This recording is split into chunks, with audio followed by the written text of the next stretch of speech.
Dear visitors, wild animals are the vital part of our country's natural heritage and are always under careful protection.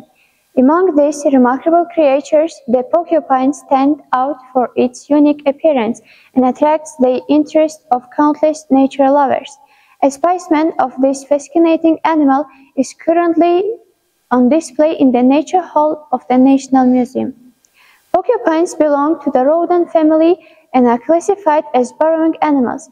They typically measure between 38 to 90 centimeters in length and weigh around 2 to 3 kilograms. Their backs and sides are covered with long, sharp quills that can grow up to 70 centimeters. Beneath these, there are smaller secondary quills reaching up to 30 centimeters, providing an extra layer of defense. These quills are extremely strong and serve as an effective protection against predators and even humans.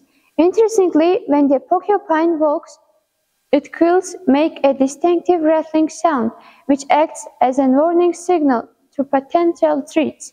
Porcupines are nocturnal, making them difficult to observe in the wild. Despite this, their unique features and behaviors continue to spark curiosity and admiration. Would you like to learn more about the porcupines and other animals? We warmly invite you to the National Museum.